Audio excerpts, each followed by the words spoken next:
Good morning and welcome. And so for these weeks now, the idea is to slowly put together the pieces, the little steps to understand and to practice Samadhi, and to give. It's not really possible to, in a short time, to give all the instructions that would really help understand the elements of Samadhi practice. And so to go through it really slowly. And some of you might, from time to time, be able to follow along closely to the instructions or the guidance in one day. And some of you won't, and that's okay. The idea is take it in anyway. And don't kind of write it off because maybe you're agitated today or something. Follow along the best you can, maybe even with your imagination. Maybe even remembering a time in your life where something like this was the case. And so you have somehow it begins to register deeply, so it's ready in meditation when it becomes relevant for you. So today what I'm going to do is to say a few words, do a little guided kind of meditation to start us off, and then do a little exercise that involves opening the eyes and then closing the eyes again and then getting started. And so two things. First, that the topic of pleasure last week was very important because we're using the symptoms of things going well in meditation, the benefits of it, as a kind of as a funnel, or as a helping us gather and keep us in the practice.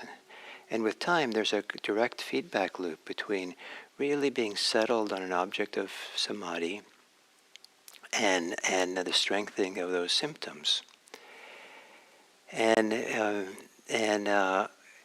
whatever we're doing with our mind and maybe our body, whatever attitudes we have, they'll have an influence on the rest of us. So if we spend a lot of time angry, there'll be symptoms of that in the body, and chances are they're uncomfortable. And those uncomfortable sensations then, maybe subconsciously, predispose us to feel kind of unhappy about what's happening to us. And so there's an unconscious, subconscious kind of reaction, response, feedback loop we get into. The anger makes us uncomfortable, the discomfort makes us be more angry, and so it goes. And often this kind of feedback loop goes unrecognized. In Samadhi, we're using that feedback loop to feel the pleasure, the goodness of it, just enough to stay focused.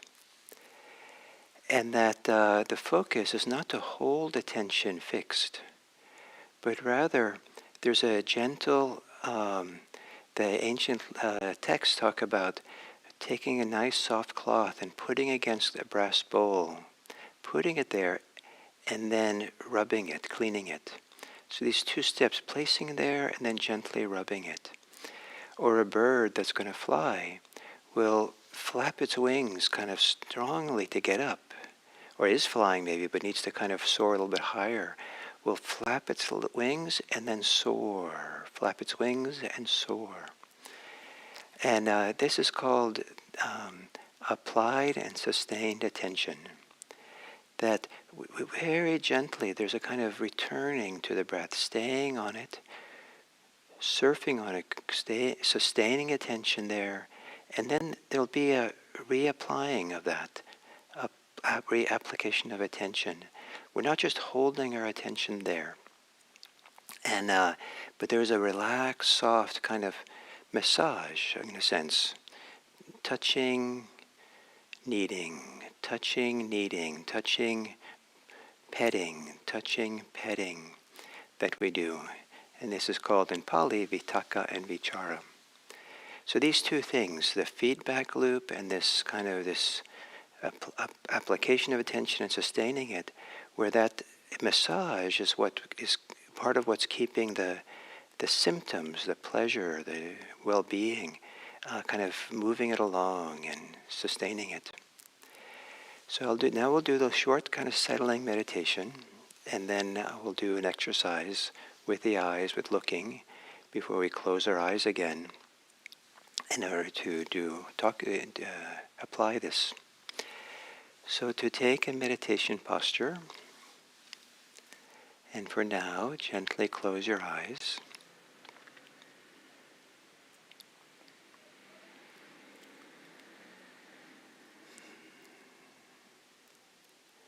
And with your eyes closed, take a few gently deeper breaths, not too deep, comfortably deep,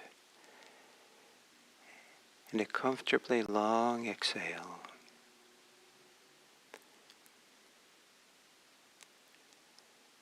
Breathing in fully, and on the exhale, relaxing the body.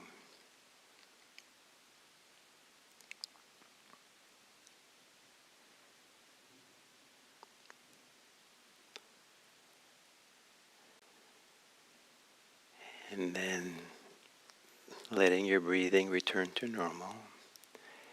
Taking a few moments to feel your global body, the way your body is grounded or settled in the seat that you're on, the surface that's receiving your body weight.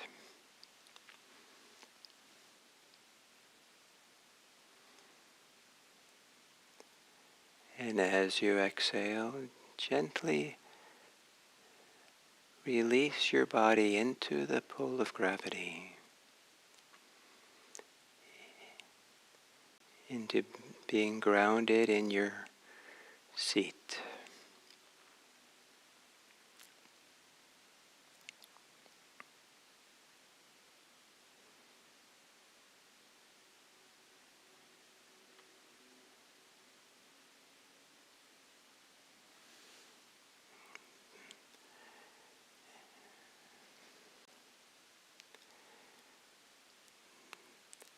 And then breathing normally, relaxing on the exhale, relaxing the face,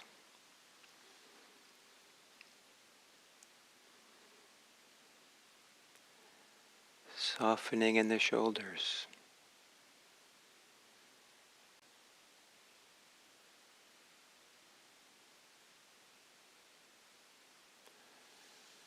and softening the belly.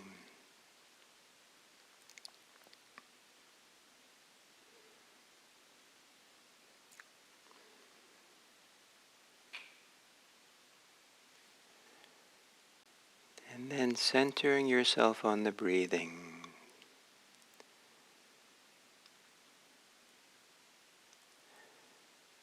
Maybe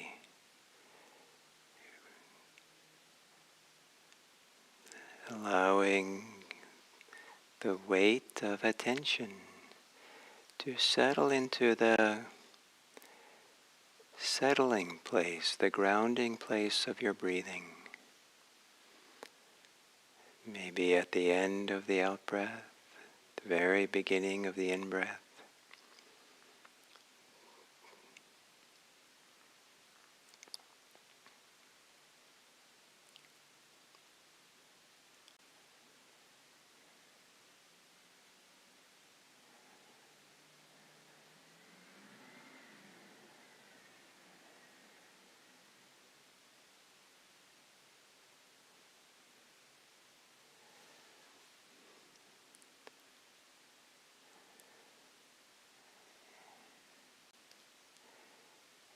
And then to do the exercise with the eyes, open your eyes and find a spot,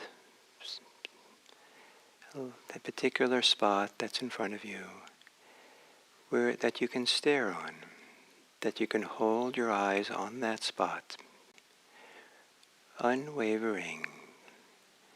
It's a very small spot.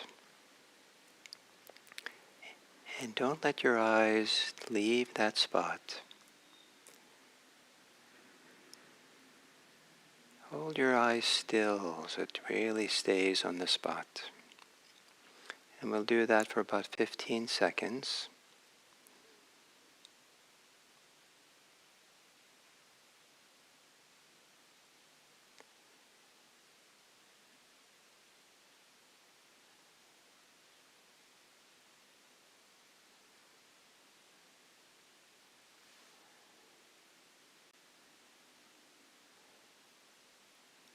And notice, with your eyes fixed, if there's any tension anywhere in your body, the shoulders, the belly, the eyes, that comes with that kind of fixing.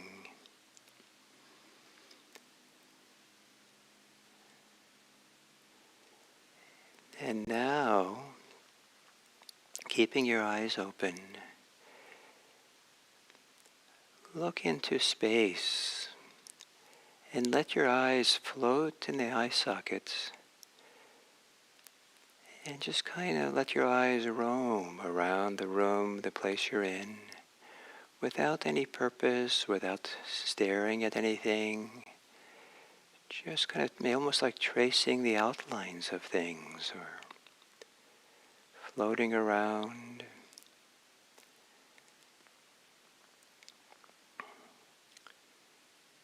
Maybe not even looking at things, but almost as if you're not focused on any particular thing, but your eyes are roaming around as if you're following the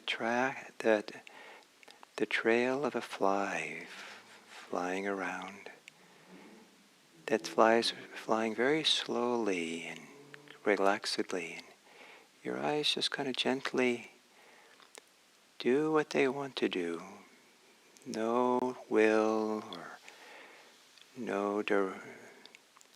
no intention, no directing your eyes. Just let them float around the room.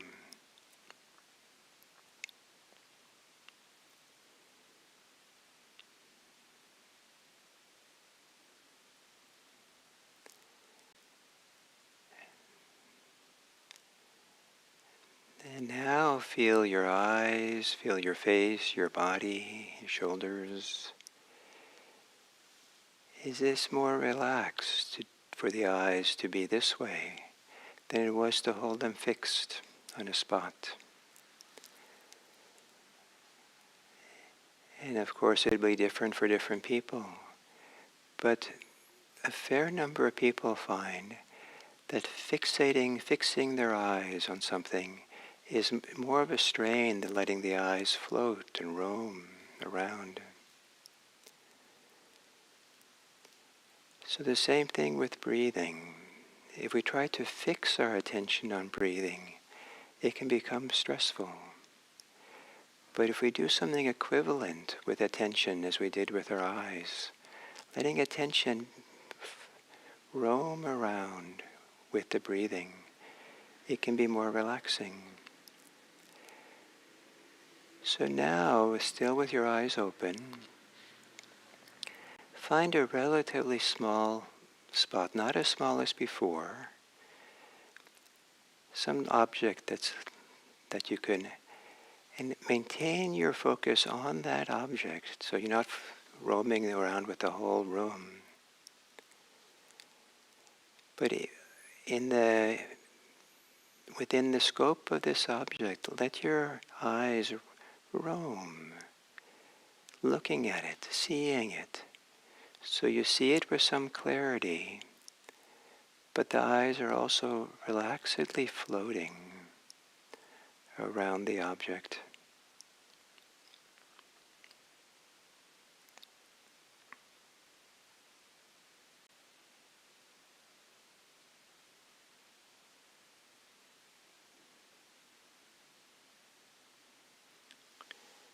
And now, closing your eyes,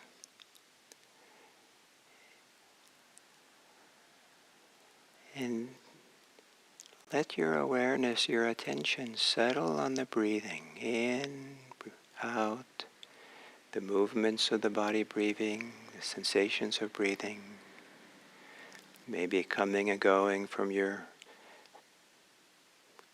centering spot for the breathing. In the same way, let your attention be relaxed and soft, but follow, trace, roam around within the sensations of breathing.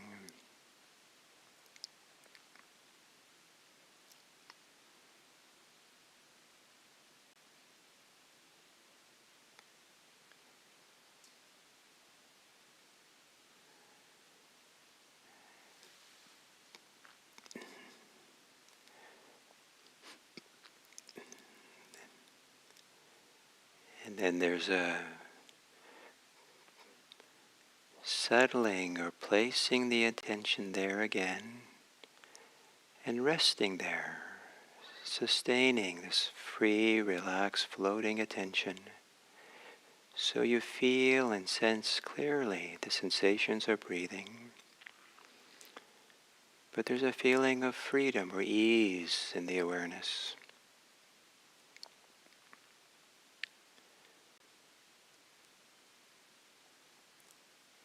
And very gently, there is a kind of a reapplying awareness in the transition from breathing in to breathing out, from breathing out to breathing in. So let there be a soft reapplying, reconnecting, a connecting to the in-breath when it begins, a connecting to the out-breath when it begins, and then sustaining attention in a soft, relaxed way. If the in-breath is momentary, just let it be like a spark that appears in the night sky. If it's longer, let it be like a wave or a river in which you gently watch flowing by.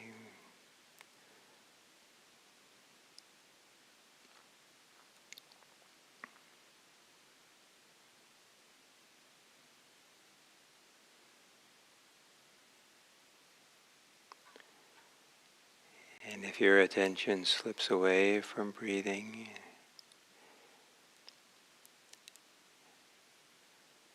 see if you can avoid any judgments, reactions to that that's happened.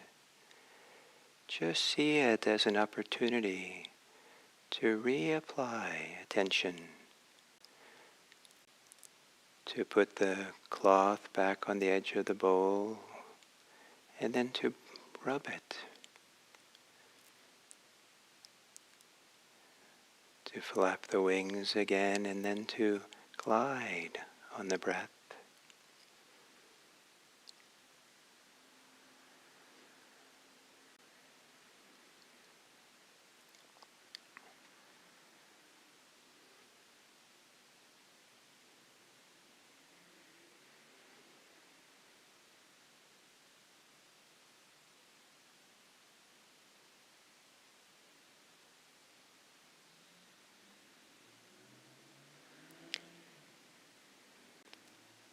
And being careful not to try too hard.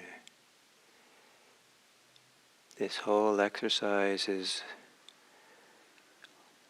just short of doing nothing.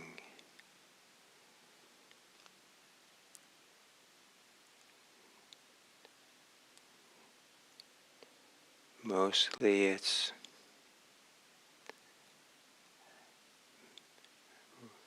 continually returning and opening awareness to the small area where breathing predominates.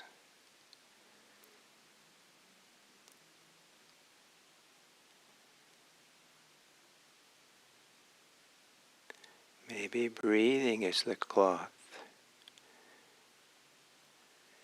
and the movement of breathing is the cloth,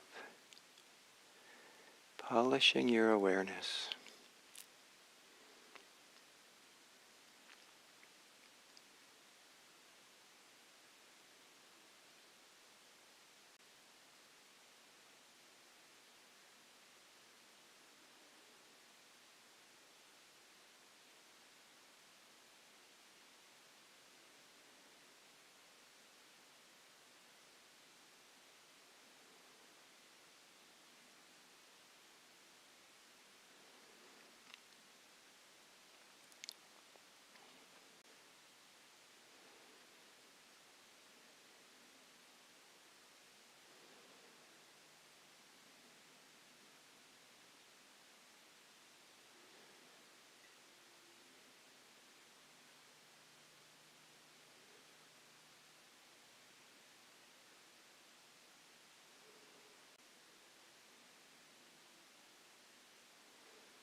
Sometimes wandering off into thought is a very small movement that takes you not very far away.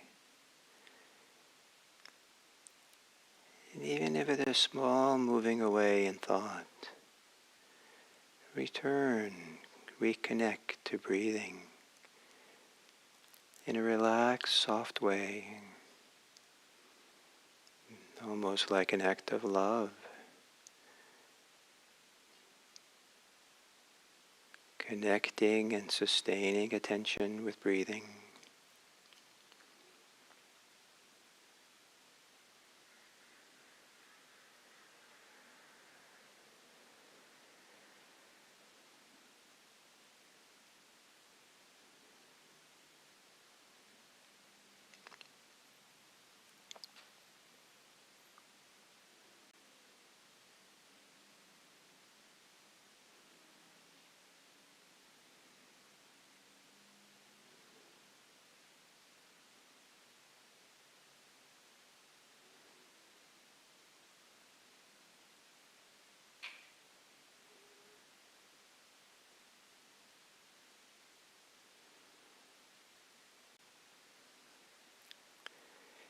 And if there's any pleasure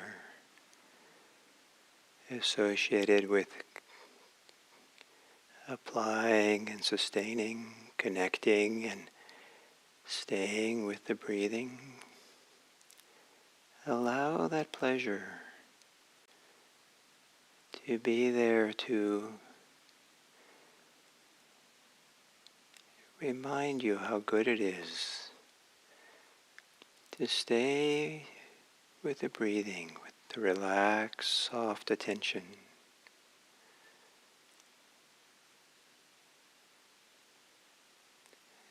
Not fixating attention, almost as if it roams.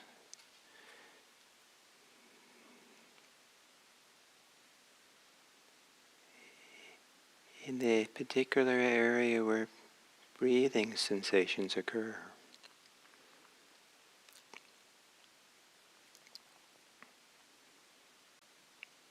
Or the sensations of breathing roam around in awareness, at the center of being aware.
And as we come to the end of this sitting, imagine you're sitting on a park bench, a nice, warm, sunny day, gazing upon the trees, the birds, the gophers, squirrels, with a relaxed gaze, not fixating on anything, not staring, but letting your eyes roam, be at ease, soft.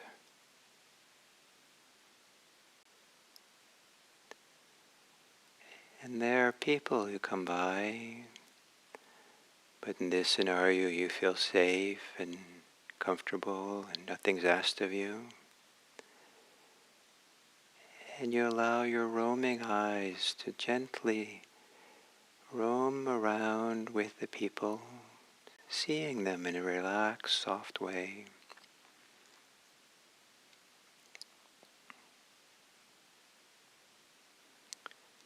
Maybe there's no judgments, no conclusions about people, just soft and gentle, gazing upon the world.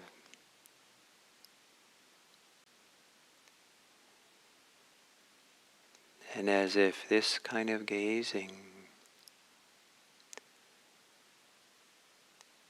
is a vehicle to transmit our goodwill, smile gently. Smile on the people in your life. Smile thinking about the people and strangers you might run into today. Gazing upon them with a relaxed awareness. And wish them well. Let your goodwill, your goodness, your kindness travel into this relaxed awareness from you to them, as if you touch their hearts with the medicine of kindness. May all beings be happy. May all beings be safe. May all beings be peaceful. May all beings be free.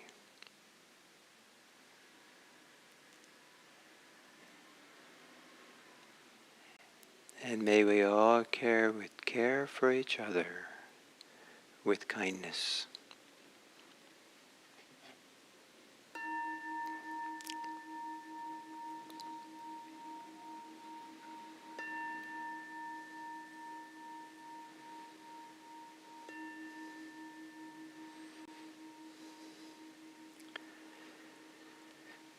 Thank you.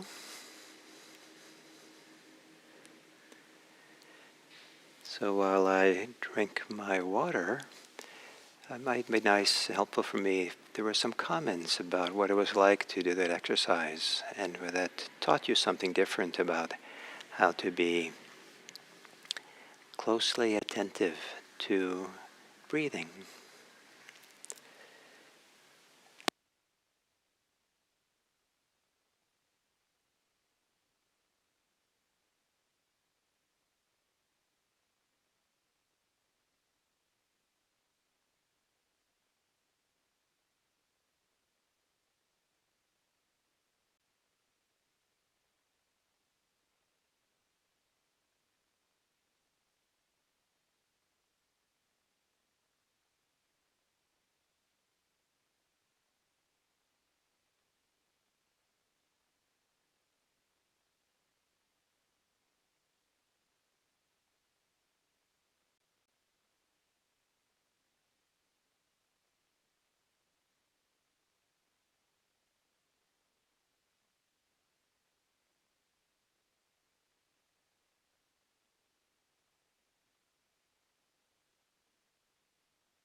So thank you for those of you chatting about the exercise.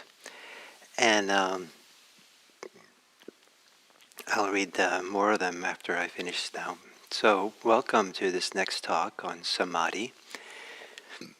And for this week, we're going to be looking at something that commonly in English is called access concentration or access Samadhi. Though the word access never really quite sits well with me. The word in Pali, upachara, my understanding it means something more closely to approaching. Chara means to wander, and to wander towards something. And based on that the meditation we just did, the idea that attention has a little bit quality of wandering, soft, roaming, but it's roaming towards a particular place. It's moving towards something. When I think of access concentration, I think of like there's a door I have to go through, but if I think of approach, then wandering towards approaching, then that's more of a kind of a gentle movement, like a river flowing, or I'm in the groove of something, and now I'm gliding along. I'm in the sliding. I'm approaching, and we're approaching a shift that will happen when the samadhi kind of clicks in, when the samadhi kind of becomes kind of envelops us, or begins to have a life of its own, in a sense. When we don't have to make as much effort. It's not so much dependent on us practicing, but it's more that we're being practiced at some point. But we're approaching this point where the shift begins to happen. And there's a number of things that begin coming together in this stage, the stage called the approach. And one of them is that we get in the kind of in the rhythm, or with a sense of ease with these two factors of samadhi, which is connecting attention and sustaining attention, and the awareness that places attention and the awareness that stays there. Some people emphasize that sometimes that involves a little bit of very rudimentary thought, that the thought is, oh, come back to the breathing. And the thought that kind of begins to feel and sense what's going on. Know it more carefully. Oh, that's a smooth inhale. That's a smooth exhale. That's a step-by-step inhale. Just moves. Inhale goes up, up, up in kind of steps. Or that's smooth. That's pleasant. So it's not so conscious, the thoughts, but exactly like consciously done. But there can be very simple kind of thinking that keeps us in the flow of it. And the classic analogy that we'll talk about again later is akin to, in the modern world, mixing water into flour to make dough, where we start kneading the dough in order to really spread the water into the moisture into all the flour particles become moist, and somewhere there's kind of a kneading and a folding, and maybe it is like folding bread, kneading bread, and if you are very relaxed and enjoy making bread, enjoy kneading bread, it can be delightful activity to just be kneading it and folding and kneading and folding.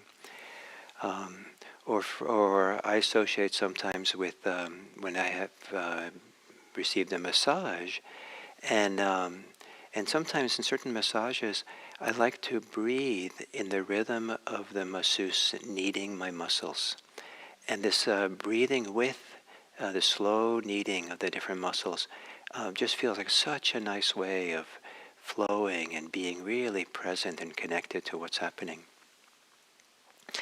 And so it's not a fixing attention. It's not staring at something. And some people, when they think of concentration, they feel like they have to kind of have this laser focus that's unwavering. And that can create a lot of strain. But rather, it's a very soft, I like to think of it as um, uh, just short of doing nothing. Just enough, and then at different times of day, different times of situations, that just enough is different, how much effort we have to make. But we're trying to make a very light effort so that some of the natural way in which awareness kind of roams and explores and moves around an object happens. Just like with the eyes, relaxed eyes will roam around an object to see it in different ways with very relaxed movements. Not staring at something. If we want something from the object that we're looking at, then we stare, and then there could be a strain. But if we just kind of want to know it in a relaxed way, so the same thing with feeling and sensing, and it's some people it's much more physical. It's a sensing and feeling. Sometimes it's more of a observing. Sometimes it's more of a knowing that goes on. But it's really right there with the breathing. And what's nice about the rhythm of breathing, people for whom this works, is that the rhythm of the breathing is a little bit akin to the rhythm of connecting and sustaining attention. Connecting and sustaining attention. Stay right here. Stay right here. And if that can be done, so it's almost like the concentration that builds. It doesn't build in sustaining, but it builds in action, in the activity of connecting and sustaining, connecting, sustaining. And the art of this is to know how to do that so that it just feels like for you, the natural rhythm, or easeful, or absorbing to do it. And as I said, sometimes if you can almost use the inhale and exhale as the speed and rhythm of that massage. So to connect with the beginning of the inhale, sustain it to the end, connect to the beginning of exhale, sustain it to the end, and these two little activities, connecting and sustaining, give us just enough to do that it might be easier to stay focused there on the breathing in a relaxed, absorbing way. And there might be thoughts, but they kind of go to the periphery. We don't have to be focused on them. And there, at this stage in the meditation, yes, there will be thoughts that begin taking you away. That's normal. That's completely at this stage, the approach stage. But they don't take you very far. And you can kind of watch and see the mind beginning to go. And because you're in this rhythm of connecting and sustaining, you see it, the thinking beginning to go away. And then you kind of fold it back in, fold the thinking back into the activity of staying with the breath, rhythm with the breath. Some of you might find that it works better if you always can maintain that very quiet counting, very still, soft count, because it gives the thinking mind something to do that keeps you focused rather than, have the thinking mind idle so it wanders off. For some people, rather than counting, there might be a single word, like in, out, or even the word yes works very well. And I found the word yes to work really well when I'm also at the same time starting to become aware of the good influence that the meditation has on the rest of me, the pleasure that we talked about last week. And we start, and the pleasure becomes like the supporting actors, or the pleasure becomes the cheerleaders, or the pleasure becomes the encouragement. You're doing well. This is good, and then you're, it's almost like it's the pleasure is teaching you, oh, this is a nice way of doing it. So, for example, kneading the bread. If you're in a hurry and you can't really, have to finish it quickly, and maybe there's people around you wanting your attention and they're upset with you because you're not paying enough attention to them, then you start kneading it really fast and in a stressful way, and it doesn't feel good. But if no one's there and you love doing the bread, you like the quiet and peace of the kitchen, the lighting is coming in from the window just right, and everything is clean around you in the kitchen, and you don't have any pressing responsibilities at the moment. And it just feels such a wonderful delight to feel the texture and the moisture and the movements of kneading the bread. And something inside of you kind of begins to relax and soften that says, oh, this is good, almost like you don't want to stop doing it. Even though you're kneading it way beyond what's really necessary. It's just like such a nice thing to do. So whether you could follow all that in your own practice, that is, the idea is all this is supposed to, if nothing else, not be what you should do, but it could be maybe a reference point to understand what you do, what works for you and what doesn't work for you. So maybe some of you will know clearly that, counting doesn't work. Other people will, yes, it works. Some people will say, oh, this thing about this connecting and sustaining, I don't quite understand it. I already have a good way of being with the breathing. So I think I'll stay with it for now. So you're kind of finding your own way, but I'm offering you all these different elements, and hopefully some of them will work for you, support you in the process of becoming really absorbed in the meditation practice. Absorbed in such a way that the thinking mind becomes quieter and stiller and softer, and there's a feeling of well-being connected to meditation. So may your connecting and sustaining of attention, may that movement be one that can bring you joy through the day, that maybe throughout the day there's a gentle massage of things you have to connect to and then sustain. Even if it's as simple as connecting to a door handle and sustaining that connection until the door is open. And may it be a way of entering the present moment more fully. So, thank you.